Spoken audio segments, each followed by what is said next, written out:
Dr. White, it's been a long time coming. I'm very excited to have you here. This is a topic that I think everyone wants to know about, but it might be a little too scared to bring it up unless it's in a safe environment. So thank you for joining us. Thank you so much. I said when we were speaking previously, I said that I am so comfortable talking about menopause because I talk about it all day, every day, in work and out of work and with my friends, so especially. And it is something that you forget sometimes that not everyone is comfortable talking about or has the opportunity to talk with someone who actually knows what's going on in science, which is a lot right now. Exactly. Okay. So like you were just saying, there's so many misconceptions too about menopause, about perimenopause. So can we just start off with the basics? Can you tell us what perimenopause is, what menopause is, and what the stages are, kind of? Absolutely. So from the time you're born, you have every egg you're ever going to have. You actually lose a lot of them before you're even born.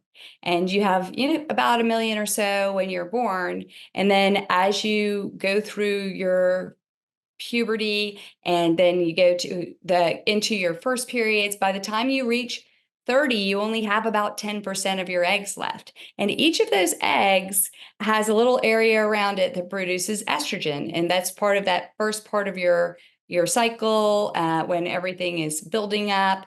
And then after you ovulate, you have progesterone. And by the time you get to age 40 and you notice in your 30s that maybe things are not as regular, things are not following that pathway as closely as they always had.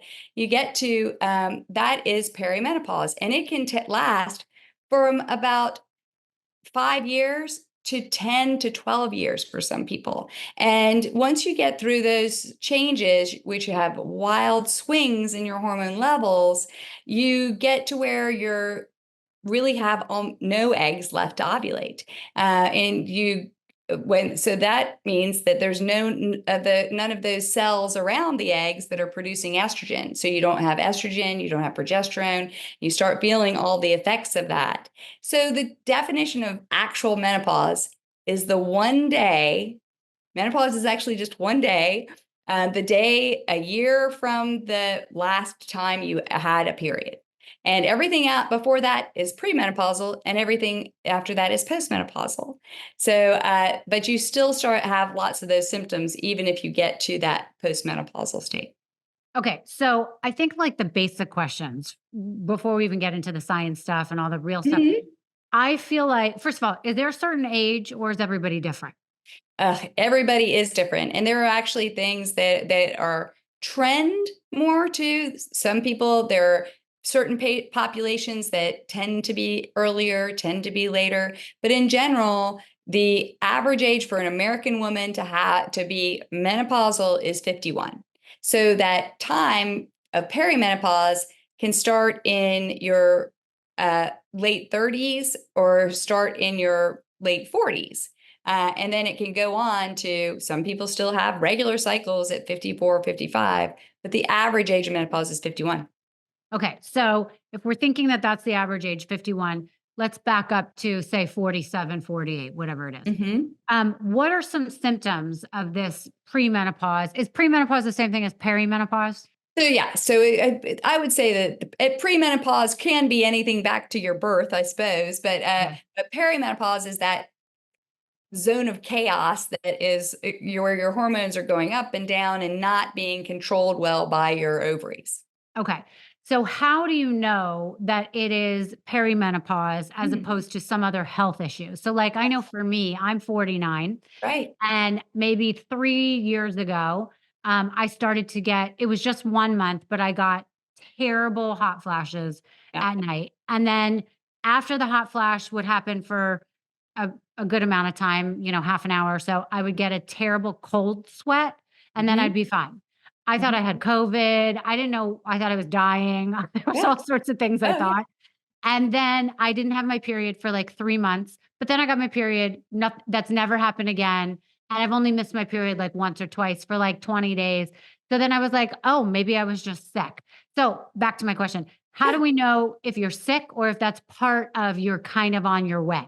That is why studying menopause and perimenopause has been so neglected partially because it is so crazy different person to person. And so what you had hot flashes and night sweats, just that little period of time, and they probably will come back at some point. But other people may, like 10% of people never ever get a hot flash. And some people get palpitations, joint pain, burning tongue, itching ears, tinnitus. All of these can be problems that are due to your hormone changes, but unfortunately, they can also be problems from other things. Like you said, how do I know it's not COVID? Unfortunately, it's a diagnosis of exclusion. You have to make sure. So, just for example, today I was on a menopause forum with a bunch of menopause experts, which is delightful. But we were talking about hormone induced migraines that people get with orgasm. They have an orgasm and then they have a splitting migraine immediately following it. And so we say, is this just perimenopause, or does she have a brain tumor or a subarachnoid hemorrhage, which is like a bleed in her head? It's like, you know what? You actually have to exclude that. So Wow. if you have something, perfect example, one of the most common things I see of the uncommon things are heart palpitations. And you may have had a friend that's had this. It actually was Oprah's first sign of menopause. She went through a gazillion-dollar workup for her heart palpitations. And I had that same thing in my 40s. And I went to the cardiologist because I had no idea. I'd never heard this as a symptom of menopause or perimenopause. And I talked to the cardiologist, and he's like, oh yeah, I see it in women like you, who are like me, highly stressed, teenagers in the house, a job there where I miss sleep a lot of times. And I was like, but it never came to any kind of conclusion for him or for me that if you're seeing this a lot in women like me, most likely this is a disease state. This is not just me being stressed or dramatic or just overreacting to my life.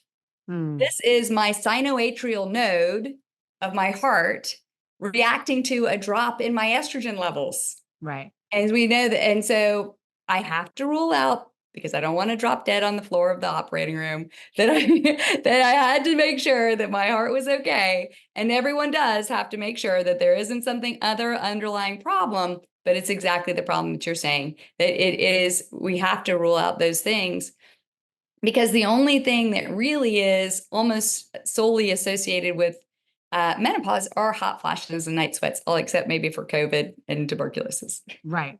Okay. So let's talk about the symptoms in particular. There are Sure. physical symptoms and there are mental, Yeah. symptoms. What are those? Oh my goodness. The list is exhaustive. There are estrogen receptors in every part of your body. Every part of your body can be affected, and you'll hear it from all of your friends. Dry eyes, of course, hot flashes, night sweats, sleep disruption. Those are probably the biggest ones that are most common. Vaginal dryness, pain with intercourse, and miss out on decreased libido, because how many of my friends are like, oh my gosh, like that's the last thing. I don't even want my foot to touch his foot in case he thinks maybe I might want to have sex. And so there are all those things. But with other things that we don't even think about, hadn't related until recently: frozen shoulder, joint pain. There are tons of receptors in these joints. Why is it more common in women, and why has no one looked into the reason why it's more common in women in their 40s and 50s? This capsulitis of the joint. As I said, there's so many things. The palpitations are a big one, but so is fatigue, brain fog. Oh my gosh. I'm glad you haven't experienced that yet, if you haven't, because it is real. People thinking that that's what I had regular talks with my friends saying, I'm pretty sure I've got dementia.